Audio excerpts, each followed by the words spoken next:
नमस्कार दोस्तों, मैं कश्यप स्वागत करता हूं आप सभी का आहट एक अनहोनी की चैनल पर। हमारी आज की कहानी के लेखक हैं भूषण जी।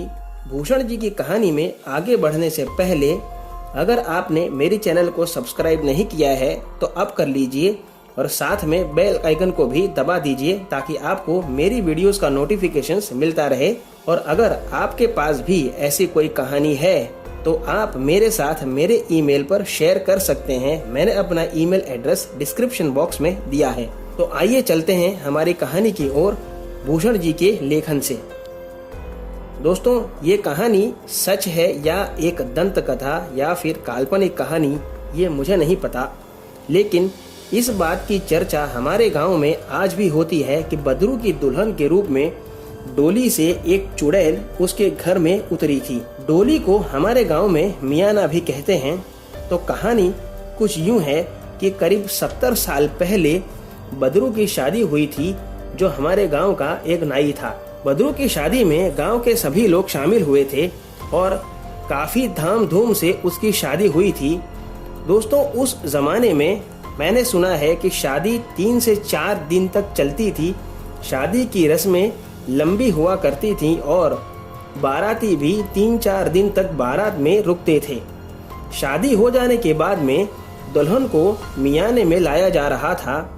कई लोग बैलगाड़ी में दुल्हन को लाते थे, जिसके पास जैसी सुविधा होती थी वैसा किया जाता था। बदरू की दुल्हन को मियाने में कहार उठा के ला रहे थे और रास्ते में वह लोग आराम भी कर लिया करते थे। उनके साथ में बदरू के साथ साथ गांव के भी कई लोग थे। एक जगह जहां कहारों को काफी थकान लगी तो उन्होंने डोली उतारकर थोड़ी देर सुस्ताने का फैसला किया, लेकिन तभी गांव के एक बुजुर्ग ने कहा कि यहाँ पर मियाना मत उतारो और यहाँ से जल्दी से मियाना उठाओ और आगे बढ़ो। यहाँ कभी भी दुल्हन को नहीं बैठाया जाता, ये जगह भूतों का वास है। तभी बदरू भी कहने लगा कि ठीक है चाचा, ऐसा ही होगा। यूं कह के उसने कहारों से कहा कि आगे जाके सुस्ता लेना, लेकिन यहाँ पर डोली मत उतारो। कहारों ने भी बात मानकर डोली उठा ली, लेकिन अब उन्हें डोली पहले से भी ज्यादा भारी लगने लगी, जैसे उसमें और 2-4 लोग बैठ गए हों। कहारों के यूं कहने पर कि इतनी भारी डोली वो नहीं उठा पाएंगे, तब गांव के ही 4 लोग और मिलके मियाना उठाकर चलने लगे। मियाना उन लोगों के लिए भी काफी भारी हो गया था, लेकिन जैसे तैसे करके मियाना गांव तक ले आए और तब बदरू के रिश्तेदारों की औरतें बदरू की बीवी को डोली से निकालकर अंदर घर में ले जाने लगी। दोस्तों, नई दुल्हन का घर प्रवेश कराते वक्त बदरू की दुल्हन को जब कहा गया कि लोटे को ठोकर मार के गिरा दो, तब उसने पूरा लोटा पांव रखकर मिट्टी में धंसा दिया। यह देखकर कई औरतें काफी असमंजस में पड़ गईं कि ऐसा कैसे हो सकता है। तभी दुल्हन को कुमकुम की थाली में पांव रखकर अंदर जाना था। तब दोस्तों, दुल्हन के पांव के निशान ही नहीं पड़ रहे थे।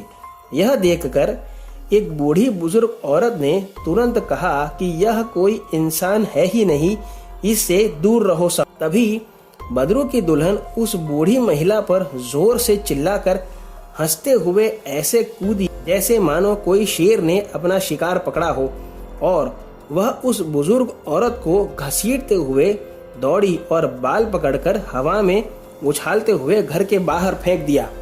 यह नजारा देखकर सभी महिलाएं भागने लगी और घर से चिल्लाते हुए भागी और दरवाजा बाहर से बंद कर दिया। तब अंदर से जोर जोर से चिल्लाने की आवाजें आने लगी कि तू सब जने हमें यहाँ बंद ना कई पोबियो। ऐसा कहकर वह और जोर से चिल्लाने लगी।